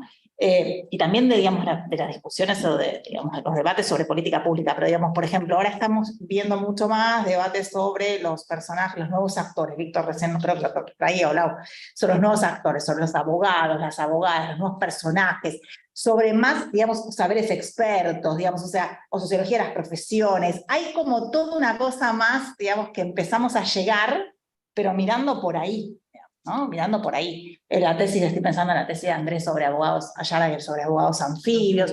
O sea, estos nuevos personajes que participan, o los nuevos esquemas de la sociabilidad política que se arman en función de los litigios. O sea, se arma más, pero desde lo micro. Yo creo que tiene que ver con la tradición fuerte, sobre todo de las grandes escuelas de pensamiento que guían nuestras carreras. Bueno, yo me siento en sociología, pero en ciencia política es más, digamos, inexistente todavía, ¿no? Creo que es no, creo que es un temor para... Perdón, yo pienso lo mismo, pero además pensaba a partir de la pregunta de ella, que tampoco es que hay, no sé, estudios, o sea, por ahí ahora más nuevos, pero como que, no sé, sobre el poder legislativo. En realidad el Estado se pensaba como algo monolítico, como el Estado, y entonces entrábamos a ver las distintas agencias, lo decía Piri, que a partir de lo micro, bueno, parece además, cuando aparecía más lo micro, en principio como a la sociología que algo gustaba a los pobres, como que veíamos, entramos por temas más relativos a la pobreza, por ir de cuestión penal, también entramos con pegadito a temas de pobreza. Sí, creo que ahí la sociología de los jueces, lo plantea Gus, algo de la sociología de los jueces, que algunos están haciendo, digamos, más de ese palo, que también, en relación a lo que decía Mabel, el tema de la cooptación, digamos, de seguir esos perfiles, de seguir la idea de familia judicial, digamos, ahí empieza a haber todo un trabajo más de ese palo, pero es bastante incipiente para el lado de acá. Yo creo que en realidad es al revés. Se llega a través del campo de estudio. Es decir, yo estudiaba urbano y de golpe se me pone delante que ahora todo está judicializado. Entonces, llego a través de ahí. Estudiaba transferencia de ingreso, entonces está todo judicializado, un montón. Bueno, voy ahí. Digamos, llego a través de una mirada más accidental, digamos, de esas, o lo que yo creo que, ¿entendés? Como que va pasando. No, por ahí 3 pavadas y después, si Lau y Víctor quieren, digamos, cerrar antes que venga el desalojo, que había el desalojo forzoso, que es fuerte acá. No, yo coincidía con lo que planteaba Lore y, digamos, el matiz que hacía con Gus con el tema de la producción de información, tiene que ver con la forma de, efectivamente, de procesar adentro del sistema, y hay también un tema de hábitos, ¿no? Digamos, ahí del Poder Judicial. Y planteaba también con lo que, digamos, con lo que Lau decía, o Víctor, cerré las notas, pero digamos, hay mucho aprendizaje. Víctor plantea el tema del aprendizaje, ¿no? Surge, no solo en los actores judiciales, sino, digamos, en los que litigan para la creatividad de cómo armar, dónde presentar, etcétera, pero también en las personas, son personas, en la ciudadanía de a pie, llamémosla. Ahora, sin embargo, creo que nosotros, en el mundo académico, y algo retomado más recién, es el entramado en la falta, por ejemplo, hay problemas de producción. Nuestro diálogo con el Poder Judicial, en otros poderes avanzamos un montón más, con el legislativo, es realmente, digamos, pésimo. -10, ¿no? También no hemos podido generar, ¿no?, espacios de diálogo siempre con los mismos personajes, sí, pero digamos, no pudimos amplificar nada de eso. Y eso, mejoraría claramente el tema de la producción. Nosotros tenemos algunas cosas que las usamos, obviamente, para las clases más vinculadas con metodología, etcétera, digamos, de producción de datos, que es como un nivel que nunca en la vida jamás pudimos ver de lo que nos contestan. O sea, no se puede creer lo que nos contesta. Bueno, eso realmente hay una... contesta el poder Judicial del Ministerio Público. Si vos preguntás por un tema, no sé, porcentajes por temas, digamos, de tipo de casos que tenés, y el 97% es la variable otros. Es algo como que método 1, o sea, es como todo lo que no... Cosas que, digamos, realmente, cosas en los procesos, o que nos citan a entrevistas, ¿te acordás? Cuando pedíamos desarchivos, nos citan a entrevistas. ¿Para qué queremos desarchivos? Nos citan a entrevistas. Cosas del proceso, vos decís, ¿en serio? Pero que tienen que ver con también la falta de nuestro trabajo también, para pensar por la agenda de desafíos también. Después me quedaba pensando con el tema de agendas. La agenda federal que planteaba Lau, bueno, sí, creo que sin duda, sin ir más lejos, en la propia provincia de Buenos Aires, no tenemos mucho en la ciudad, pero tenemos poca información ya con la provincia, y la tesis de Yasmín está por allí, va por ese lado, irá por ese lado. Yo me quedé con duda y no sé qué estaban pensando, porque hubo ahí un guiño con el tema de digitalización. Estoy pensando porque nosotros estuvimos trabajando, yo estuve trabajando en la pandemia sobre algunos procesos de digitalización, pero más vinculados con ANSES, que es lo que mi organismo estrella trabaja todo el día. Bueno, y frente a las promesas de la desintermediarización, de la transparencia, más bien en el campo nos encontramos con otros procesos bien diferentes, ¿no?, en la digitalización, ¿no? Producto de la brecha digital, de los problemas con los dispositivos. Claro, nuestros usuarios son otros, obviamente, digamos. Bueno, la ciudadanía en general. Entonces, más bien con procesos de opacidad, más bien con otro tipo de mediaciones, más bien con muchas dificultades en ese proceso. Entonces, frente a las promesas de digitalización, ¿qué es lo que estaban pensando? Ahí que vi que había algo... alguna cosa que se ocurre. Es más fácil seguir los expedientes digitales que el papel. ¿Por qué? Porque ahora las distintas instancias que actúan se reservan el expediente digital. Por ejemplo, les doy un ejemplo. Yo también ante la Corte. Sí. Históricamente, el expediente digital salía de la Procuración, iba a la Corte y no quedaba ningún registro. ¿Dónde está el dictamen? ¿Dónde está el dictamen? Necesito. Bueno, hace 3 años para acá está el dictamen y el expediente digital copiado. Entonces vos ya tenés un reservorio de documentación que antes no tenías, que es antes tenías una única puerta de entrada, que era el desarchivo del juzgado original. En cambio, ahora pasó por 4 instancias del Ministerio Público, esas 4 instancias por lo general se guardan copia. O sea, se multiplican los actores que reservan el dato. Eso me parece una oportunidad importante para explorar. Y hasta pueden ver las audiencias. Porque vos podés ver las audiencias, tenés el expediente digital completo, las principales piezas, podés mirar. Yo creo que también, otra cuestión, entiendo el planteo de pedirle al Poder Judicial que produzca información, pero me hace acordar mucho la discusión con Sofía Tiscornia, que cuenta Sofía cuando empezó a producir información de violencia policial, que Lorena conoce bien. Pedirle a la policía que produzca datos sobre civiles muertos era imposible. O sea, nosotros medimos a los delincuentes, ustedes midan a los otros, decían eso. Entonces, se empezó a hacer una base de datos sobre información de violencia policial con los diarios. Entonces, hay que pensar estrategias de generación de información que sean alternativas. A veces cuando uno empieza a producir datos, por ahí hay el Poder Judicial para contrastar el dato que ustedes están generando puede estar más interesado en producir su propio dato. Pero hay que generar estrategias creativas para generar datos. Por ejemplo, me parece que pienso todo el litigio que está llegando, vos mencionabas, lo mismo que ves en la ciudad está pasando a nivel nacional. Claro. Hay el litigio de seguridad social. Hoy no es solo la seguridad social contributiva, es muchísimo más amplio. Está todo el tema del litigio contra prepagas, por la ley de prepagas, contra las obras sociales, por los temas de discriminación. La aplicación de ley antidiscriminatoria en la esfera del trabajo, hay un litigio enorme sobre eso. O sea, hay muchas como olas de litigio. De discapacidad es enorme. Entonces, todo eso se puede buscar, porque están los suplementos de jurisprudencia, están los principales fallos, hay instancias donde se puede recuperar. Claro, es un trabajo más complejo, mucho más difícil que pedirle a la institución que te produzca el dato. Pero no esperaría, que quien va a ser controlado produzca. Por lo general, es verdad, lo que se produce tiene mucho que ver con la agenda política de Yo pensaba en los ministerios, producción. no sé si vos incluís a los ministerios públicos ahí, Víctor. No, yo los veo más, yo tengo a mirar a los ministerios que están más abiertos por las oficinas estas que se fueron creando, como vos decís, como usaste la palabra, que va perforando. Sí. Van generan presión interna, por ejemplo, que se produce estadísticas sobre género, eso es relevante. Entonces, eso ayuda. Hay procesos que también ayudan, los de la ley de acceso a la información pública ayudan también porque eso obliga a crear un área de producción de información que se llama de transparencia activa, en cada oficina del Poder Judicial y de los Ministerios Públicos. Es verdad que la transparencia activa se piensa en términos de eficacia en la gestión, pero ahí hay una oportunidad para meter dentro de esa agencia ideas de cómo reorganizar los procesos. O sea, ahí hay un actor que puede bajar líneas sobre qué información producir, cosa que antes no existía.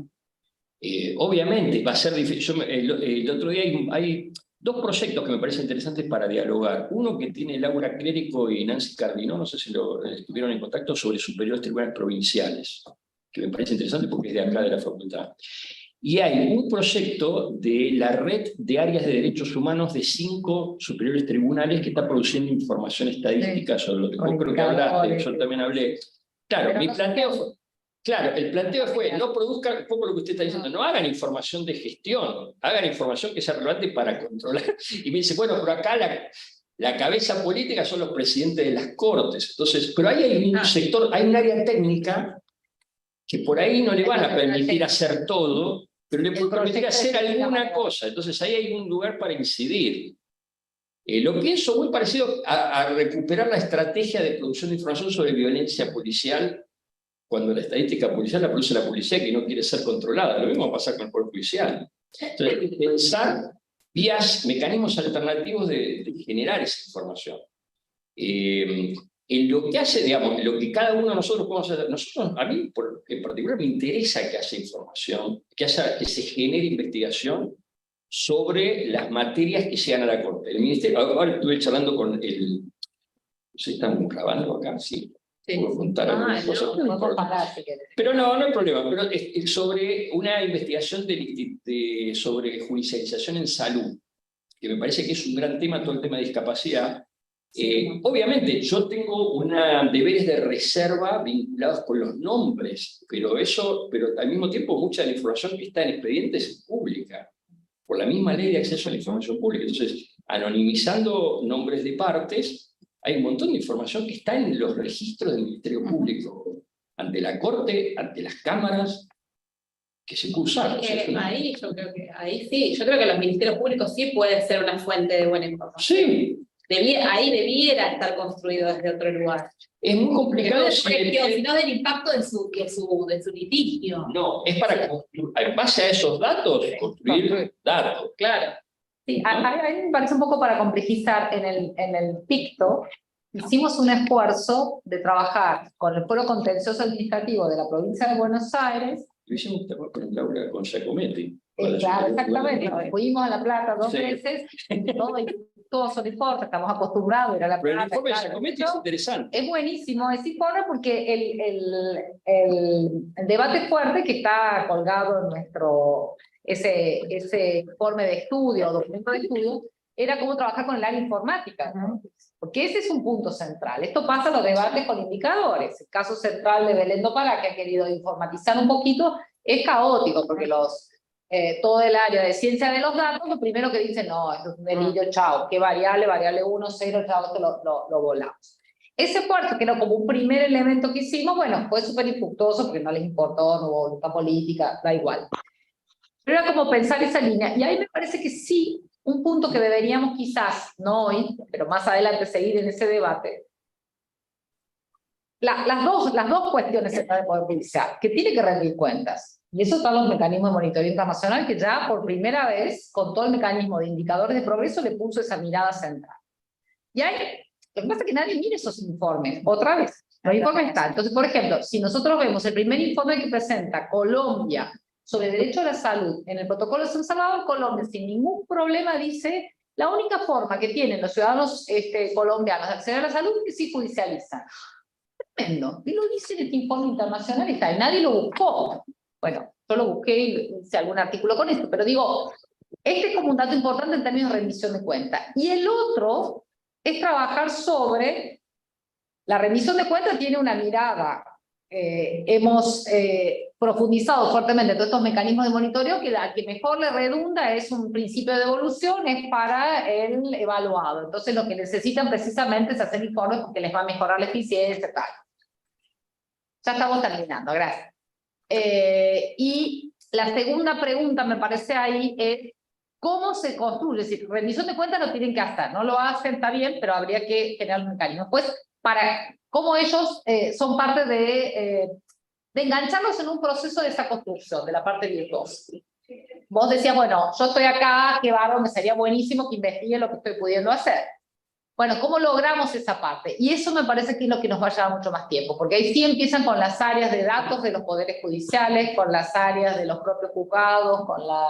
Hay que tener una estrategia como se hizo con... O sea, ¿quiénes serían los aliados para cambiar los procesos? ¿Quiénes lo van a resistir? ¿Dónde empezar? Pero, por ejemplo, con la información que ya hoy es pública, ¿cómo se puede hacer un mapeo de cuáles son los temas de salud que se están judicializando, de discapacidad? Hay un montón de cosas que están ahí, digamos,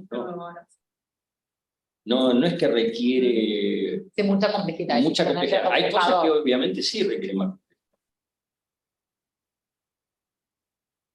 Bueno, sí, igual creo que uno es investigador, tampoco es consultor organizacional, ¿no? Para andar... hay cosas que no le compete. Digo, hay un límite medio complejo en esa discusión, pero buena la conversa. Bueno, tenemos que cerrar por razones obvias. Gracias, Laura, Víctor. Bueno, gracias. gracias.